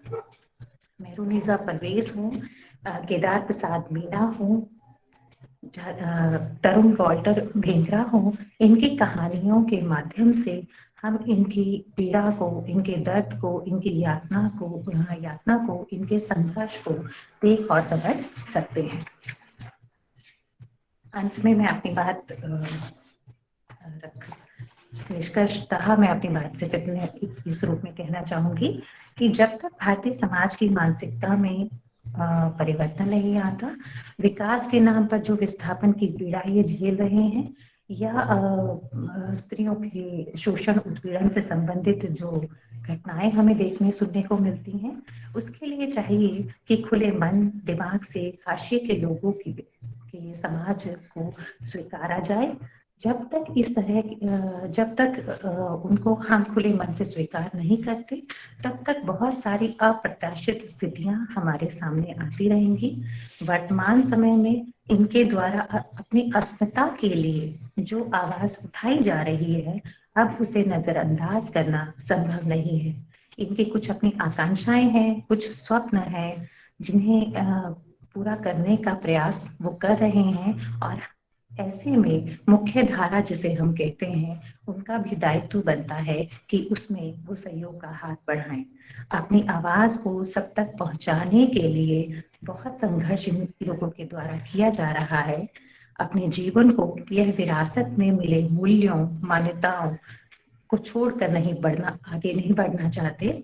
आदिवासी अपने अस्तित्व और अपनी अस्मिता की रक्षा करने का भरसक प्रयास कर रहे हैं और कामयाब भी हो रहे हैं, लेकिन शिक्षा के माध्यम से ही ये अपनी बात बहुत तरीके के साथ विभिन्न कहानियों में, जहां हमें इनके पीड़ा और दर्द के स्वर दिखाई देते हैं, जैसे भालचंद्र जोशी की कहानी पहाड़ों पर रात, या टोना कहानी के माध्यम से जो अंधविश्वास हैं इनके यहाँ, जिस तरह की जो रूढ़ियां हैं, उनसे निकलने का ये प्रयास कर रहे हैं। और शिक्षा इसके लिए एक बहुत बड़ा माध्यम, बहुत बड़ा हथियार हो सकता है, जिसके माध्यम से ये समाज के सामने अपनी एक बेहतरीन तस्वीर पेश कर सकते हैं। धन्यवाद, आप सभी ने मुझे अवसर दिया। बहुत बहुत धन्यवाद डॉक्टर पूनम यादव जी। आपने अपने प्रपत्र वाचन में आदिवासी विमर्श की सैद्धांतिकी, कथित सभ्य समाज की मानसिकता में परिवर्तन की आवश्यकता और आदिवासी समाज कैसे समकालीन कथा साहित्य में, विशेष रूप से कहानी में किस तरह से अभिव्यक्त होता है, उस पर अपने विचार हमसे साझा किए। बहुत बहुत आभार। और अब मैं इसी क्रम में आमंत्रित कर रहा हूं डॉक्टर वंदना चौबे जी को। वंदना चौबे जी काशी हिंदू विश्वविद्यालय के संबद्ध महाविद्यालय आर्य महिला पीजी कॉलेज में हिंदी की असिस्टेंट प्रोफेसर हैं। आप प्रगतिशील लेखक संघ वाराणसी की सचिव भी हैं, सोशल एक्टिविस्ट हैं, और सोशल एक्टिविज्म की आपकी ट्रेनिंग जेएनयू में हुई है। आप कला, साहित्य और संस्कृति में आदिवासी जनजीवन की भूमिका पर अपने विचार हमसे साझा करेंगे। डॉक्टर वंदना चौबे जी। बहुत बहुत शुक्रिया शशि जी, और यहाँ बैठे सभी लोगों को मेरा नमस्कार और जोहार। मैं अपनी बात बहुत कम समय में मुझे अपनी बात रखनी है, तो टूटे फूटे ढंग से जो भी कह सकूंगी बिंदुवार, वो मैं कहना चाहूंगी। और मेरा विषय है कला, साहित्य और संस्कृति में आदिवासी जनजीवन की भूमिका। और मैं इसकी शुरुआत अनुज लुगुन की एक छोटी सी कविता से करूंगी, ताकि मैं उस विषय में थोड़ा सा प्रवेश कर सकूं और करा सकूं।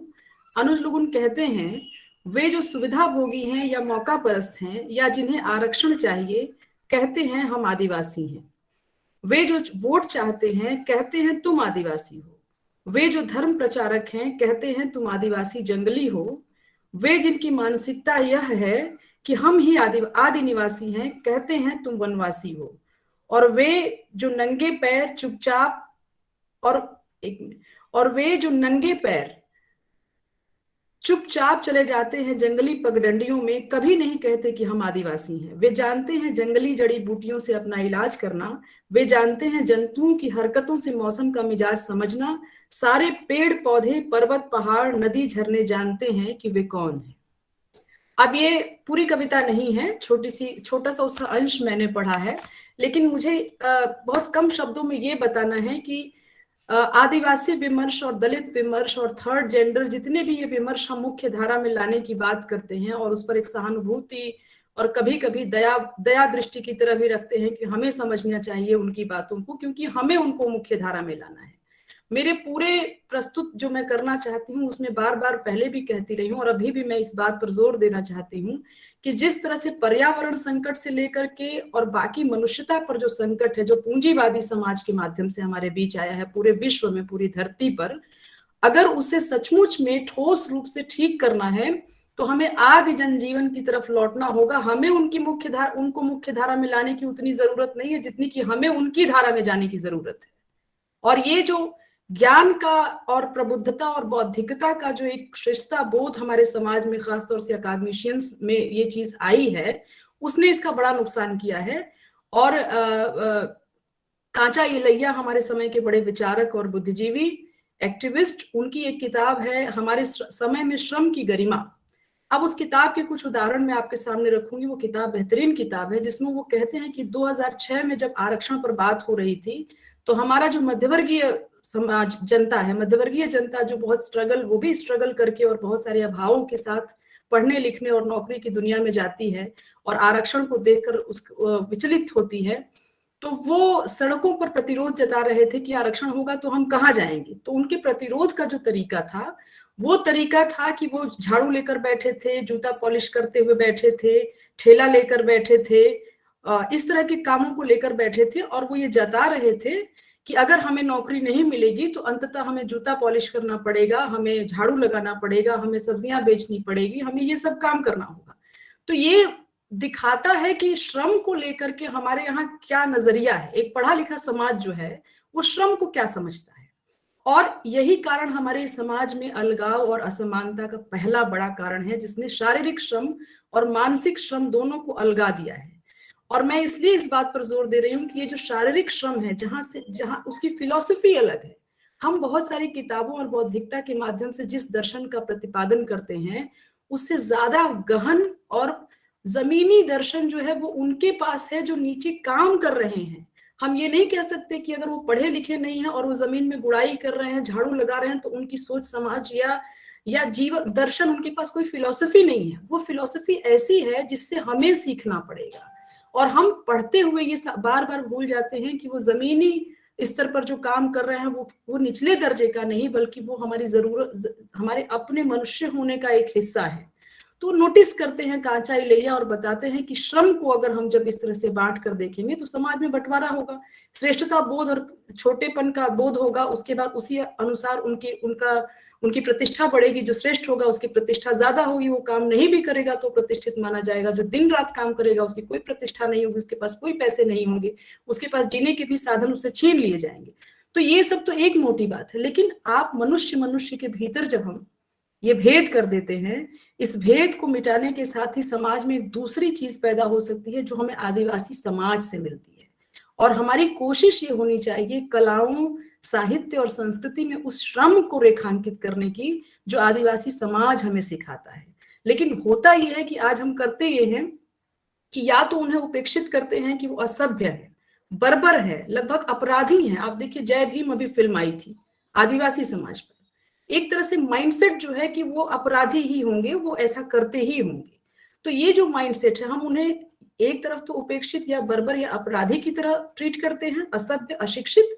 दूसरी तरफ जब बहुत विमर्श करते हैं तो इस नजरिए पर पहुंचते हैं कि उनको भी जगह देनी चाहिए, क्योंकि वो भी लड़ रहे हैं, वो भी इंसान है, उन्हें भी जगह देनी चाहिए। इन दोनों चीजों से हमारी चीजें ठीक नहीं बन पाएंगे, ऐसा मुझे लगता है। इन दोनों के बीच कोई रास्ता होगा, हमें उनके साथ मिलना होगा। मुझे ये लगता है कि उनके पास ऐसी चीजें हैं उनकी व्यवस्था में जिसे मार्क्स ने जब आदिम साम्यवाद की बात की, उसकी धारणा रखी, निजी संपत्ति पर उन्होंने अपनी बातें रखी, और खासतौर से आदिम साम्यवाद पर जब वो बात रखते हैं तो वो आदिवासी समाज नहीं हो सकता। आदिम साम्यवाद कोई और होगा जो मार्क्स बता रहे हैं। जरूरी नहीं कि वो वैसा ही आए, लेकिन वो जो भी है, जैसा भी है, वो कहीं ना कहीं आदिवासी समाज से जुड़ा हुआ है।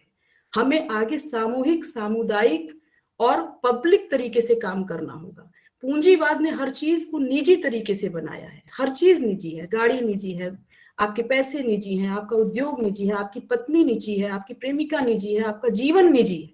और इसी निजीपन का खतरा आज हम सब देख रहे हैं। वो कैसे भावनाओं को भी निजी बनाता है। और यही निजीपन आदिवासी समाज में नहीं है। वो ज्यादा से ज्यादा सामूहिक है, उनके नृत्य सामूहिक हैं, उनकी बोली सामूहिक है, उनकी प्रार्थनाएं सामूहिक है, उनका भोजन, उनकी जितनी भी चीजें हैं वो सब सामूहिक है।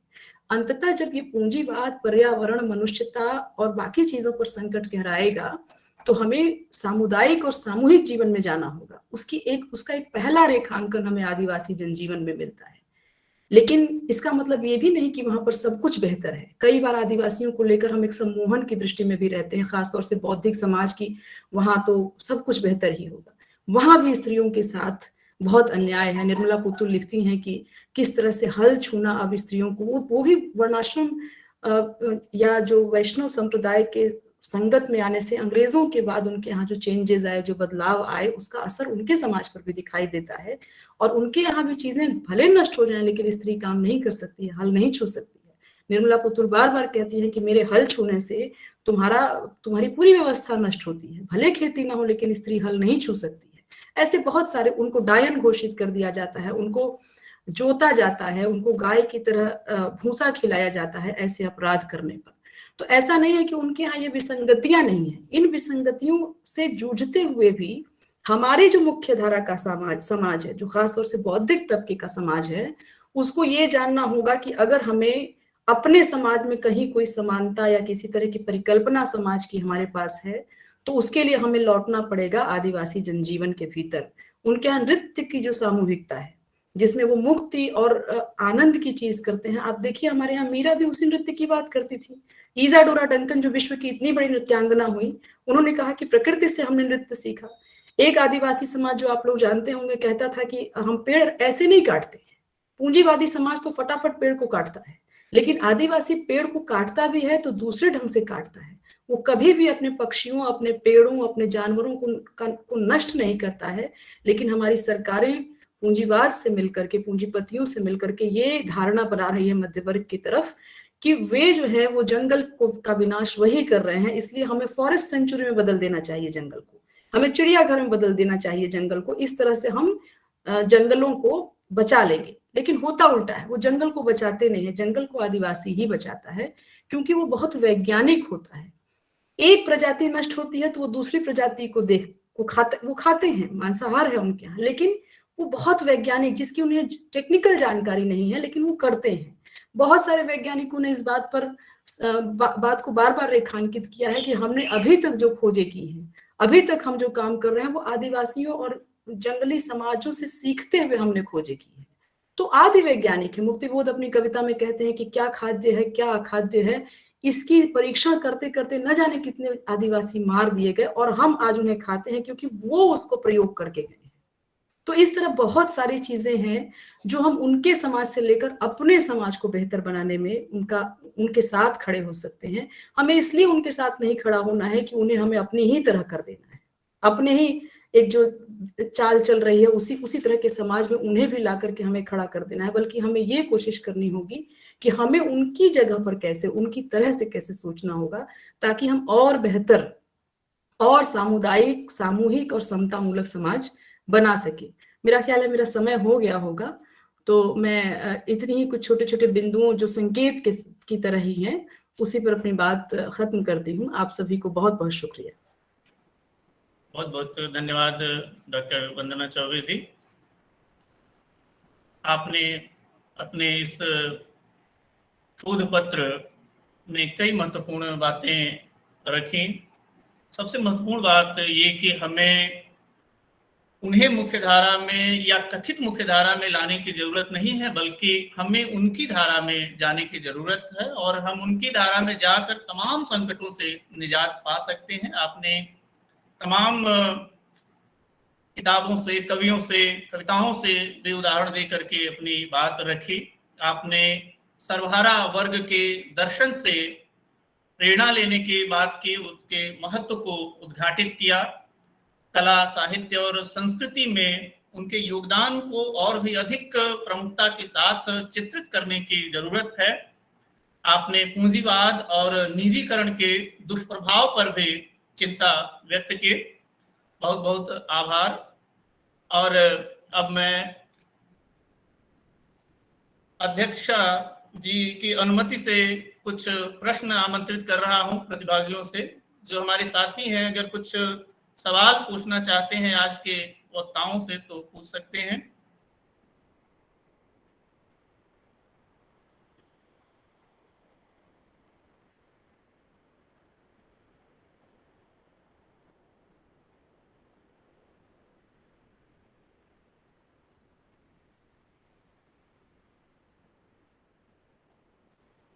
मैम लग रहा है सवाल नहीं है। और अब मैं आज के इस सत्र के अध्यक्षा हिंदी और मैथिली की जानी मानी कथाकार पद्मश्री डॉक्टर उषा किरण खान जी को बेहद आदर के साथ आज के अध्यक्षीय उद्बोधन के लिए आमंत्रित कर रहा हूं। डॉक्टर उषा किरण खान जी, मैम।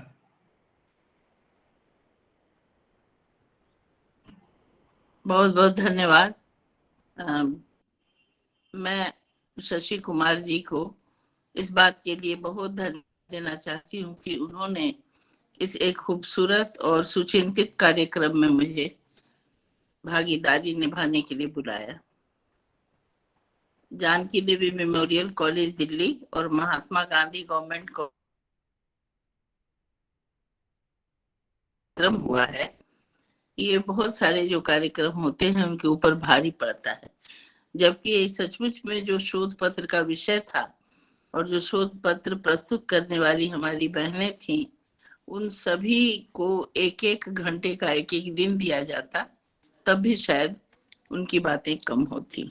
क्यों? लेकिन इन्होंने बड़ी खूबसूरती से गागर में सागर भर के कि उनके क्या या उनकी सोच, उनका विचार, उनका काम, उनकी शैली क्या है, इन सब चीजों पर मैं भी बहुत चमत्कृत रही कि आप लोगों ने बहुत थोड़े से सीमित समय और समय सीमा को न लांघते हुए आपने कितनी अच्छी तरह से अपना समावर्तन किया।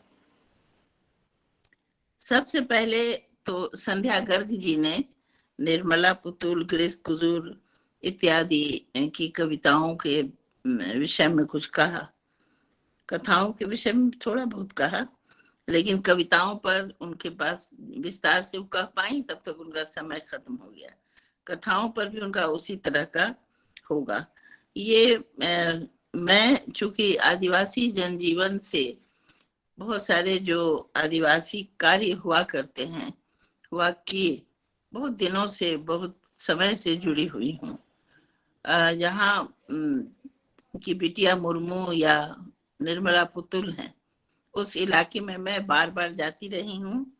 और एक किसी ने, शायद वंदना जी ने, उसकी चर्चा भी की है, उस कविता की जो मैं हल नहीं छू सकती वाली बात। उस हादसे के वक्त मैं बदलाव फाउंडेशन में मिहिजाम में थी और बिटिया मुर्मू के साथ एक और सज्जन थे हमारे यहाँ के किशोर या केशव, ऐसा कुछ नाम था उनका, और वो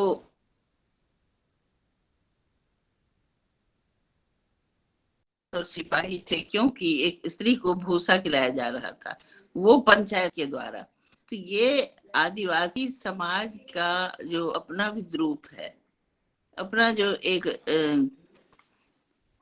क्या उसको कौन सा मत से न्याय टाइप का न्याय है, इस न्याय के अनुसार जो स्त्रियों पर अत्याचार करते हैं, उसका मैंने बहुत निकट से उसको मैंने देखा। और उसके बाद ये लड़कियां जो कवि बनी, निर्मला पुतुल वो जो छोटी छोटी थी, उन्हीं सब हादसों को देखकर उनके अंदर कवित्व भी जागा, ऐसा मुझे देखने को मिला। तो ये सब कुछ मैंने देखा है कि उनके अपने अंदर भी विद्रूप है, लेकिन अपने अंदर जो विद्रूप है उससे अपने आप को उबारने के लिए उन लोगों ने, जो लड़कियां थोड़ी सी पढ़ी लिखी हैं या थोड़ा सा आगे बढ़ रही हैं, वो तन के खड़ी हुई। मैंने देखा, गौर किया, जैसे कि उनके यहाँ चूंकि उनको बहुत देख चुकी और मैंने, मेरी कहानी भी एक है पत्रकारिता की वहीं उसी अनुभव पर। तो मैंने ये देखा कि जिस तरह घरों में काम करने, खेतों में काम करने, भले आप हल न छूने दें, लेकिन काम सबसे अधिक स्त्रियां ही करती हैं वहां। और घर चलाने से लेके, बच्चे पालने से लेके, खेतों में काम करने से लेके अधिक से अधिक श्रम करती हैं अपने उनके समाज में। बाहर उनको क्या समझा जाता है ये कोई छुपी हुई बात नहीं है। तो ये सब होते हुए भी स्त्रियां अगर शिक्षित हो रही हैं तो वैचारिक काम भी वही कर रही हैं। जैसे विमर्श वगैरह तो चलता हुआ नाम है, और मुझे लगता है कि कुछ शीर्षक देना है तो चलो दे दिया जाए, नहीं तो ये सब कुछ स्त्रियां काफी, इसलिए मैं हमेशा आदिवासी लड़कियों और स्त्रियों की इस प्रतिभा और रखती हूँ। क्या बात है कि बहुत समय से तरह तरह के कई लोगों की चर्चा चलते चलाते, लेकिन उसका संकेत मैं समझ पाई, वंदना चौबे ने किया है कि उसको शिक्षित करने के नाम पर, उसको सभ्य करने के नाम पर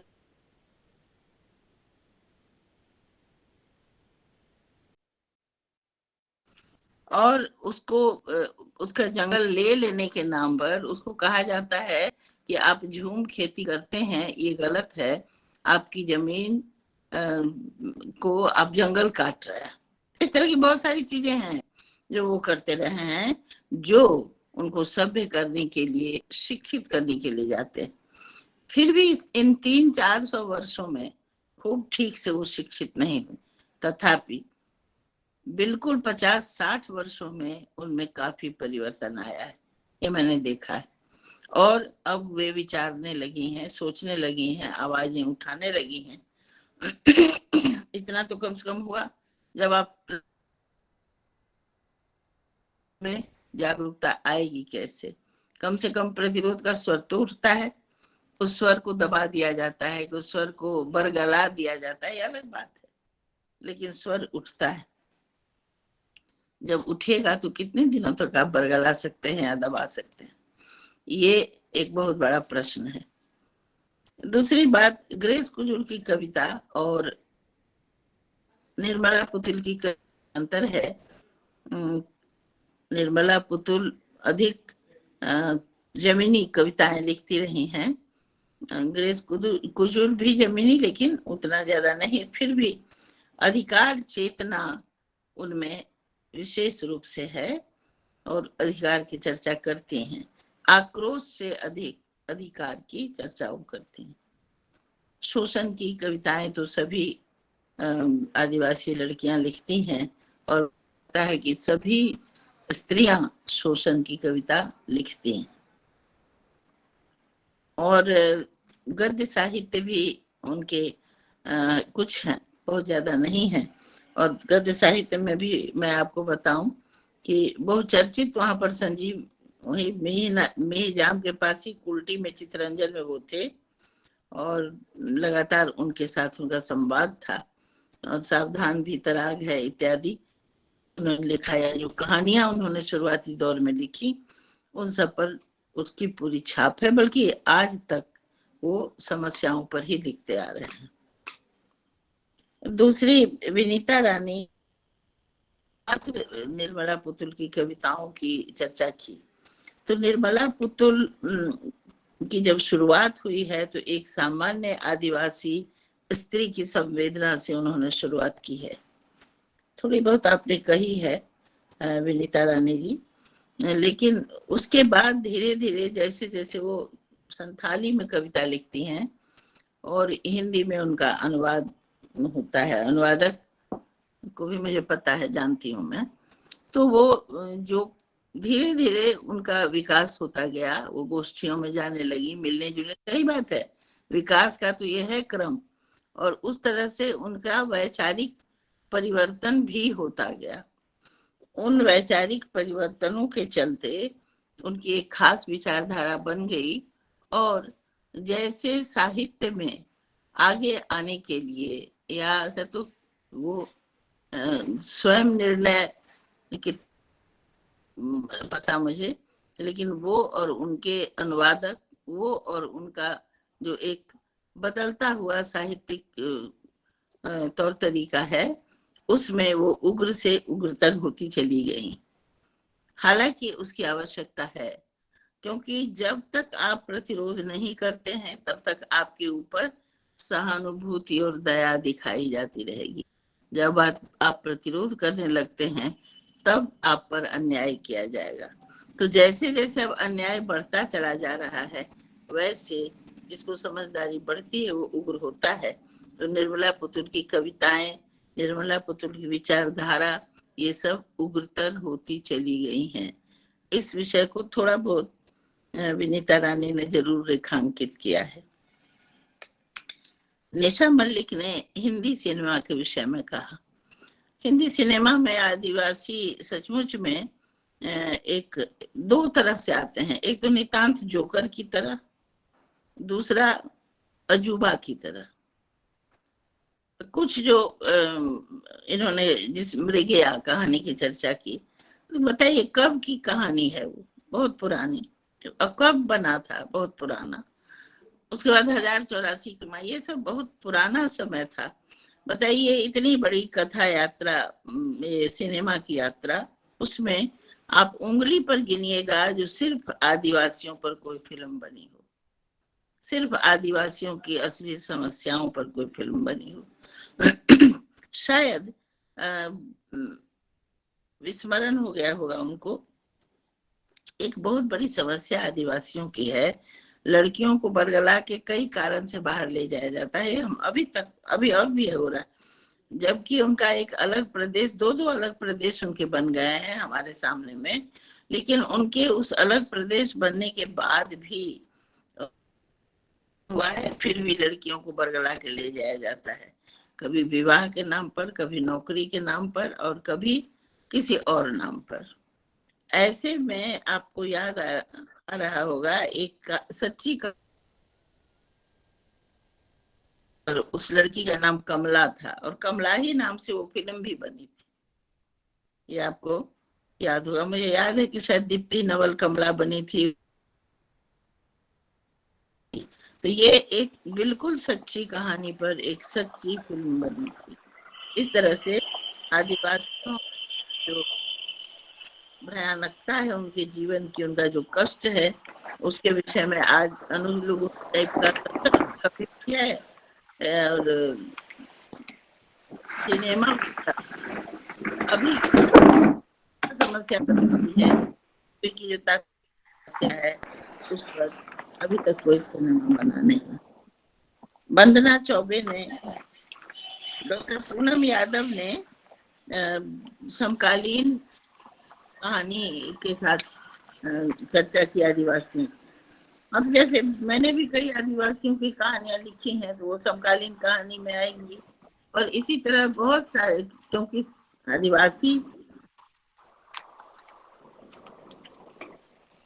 संथाली हमारे यहाँ थारू जनजाति भी है, वो भी तो जनजाति है। मतलब मैं अपने बिहार की करती हूँ, पूरे भारत में तो बहुत इस तरह के बहुत है। लेकिन तो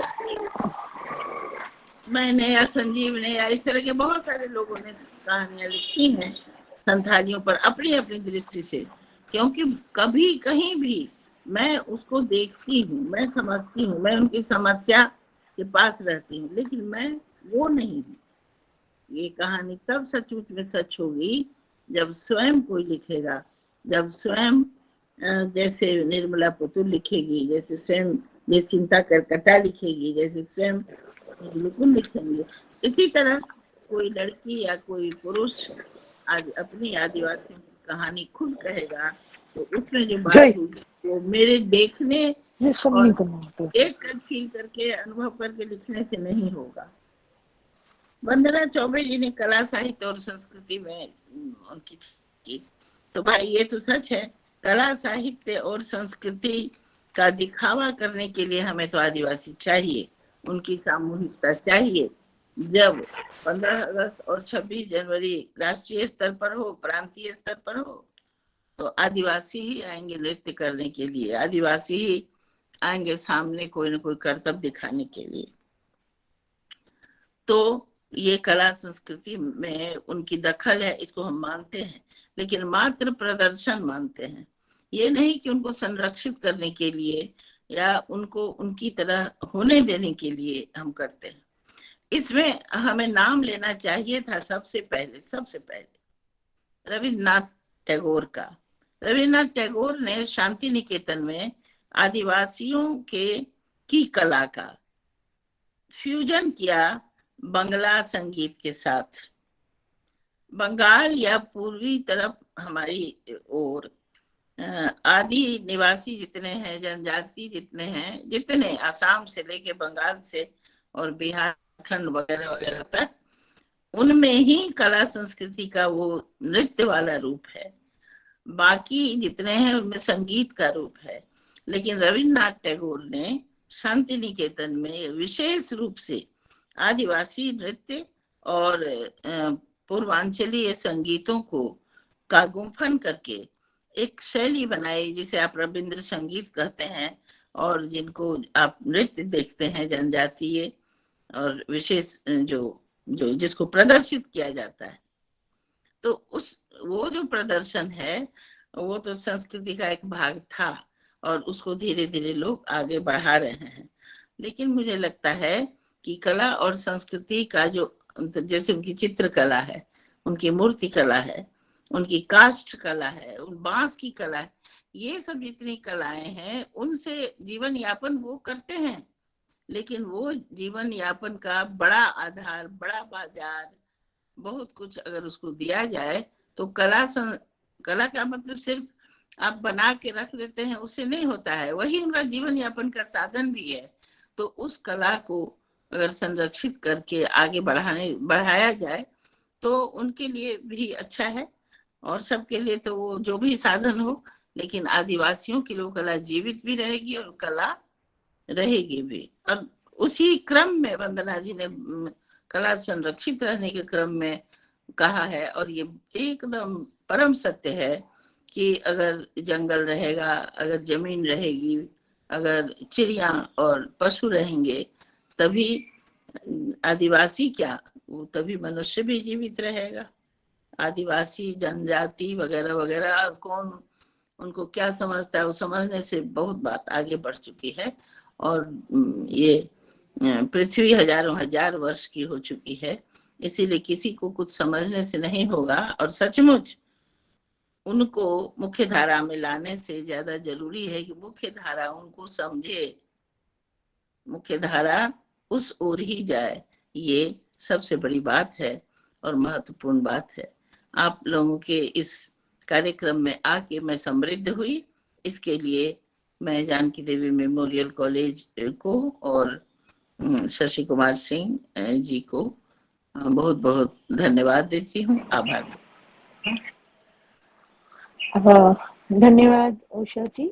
और क्योंकि शशि जी का थोड़ा सा नेटवर्क कनेक्शन इस समय प्रॉपरली काम नहीं कर रहा है, तो जानकी देवी मेमोरियल कॉलेज से संबद्ध होने के कारण, उनके वहाँ के ऊपर आचार्य होने के कारण, आपकी बहुत बड़ी प्रशंसक होने के कारण और साहित्य के विद्यार्थी होने के कारण मैंने ये दायित्व अपने ऊपर लिया है कि मैं इस सत्र में उपस्थित सभी प्रतिभागियों को धन्यवाद ज्ञापित करूं। और विशेष रूप से आपको मैं धन्यवाद ज्ञापित करना चाहती हूं, क्योंकि जैसे मैंने अपने प्रपत्र के प्रारंभ में भी कहा था कि ये सुअवसर जीवन में बहुत कम मिलते हैं कि जिन्हें आप पढ़ रहे हो उन्हें आपको प्रत्यक्ष मिलने का, उनसे बात करने का अवसर भी मिले।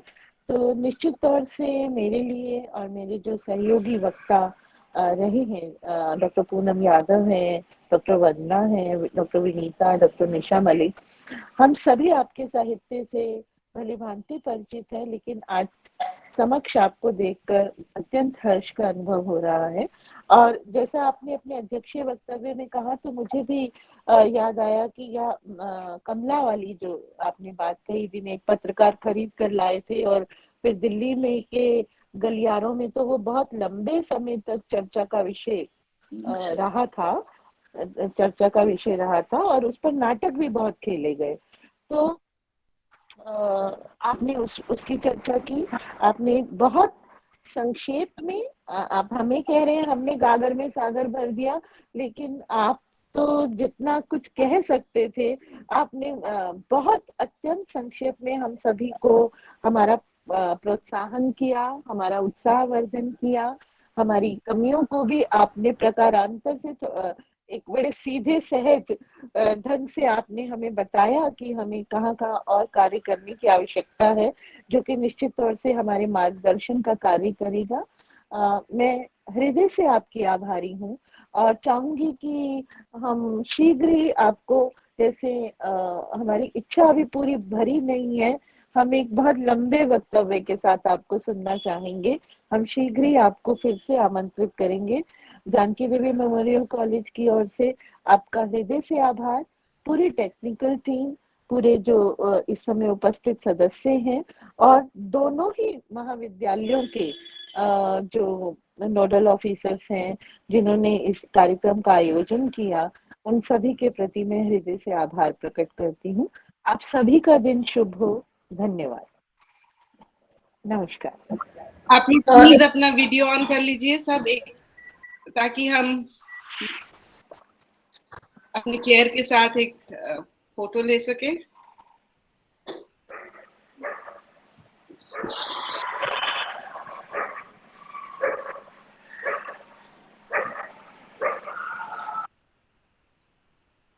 टेक्निकल टीम आपने ले लिया?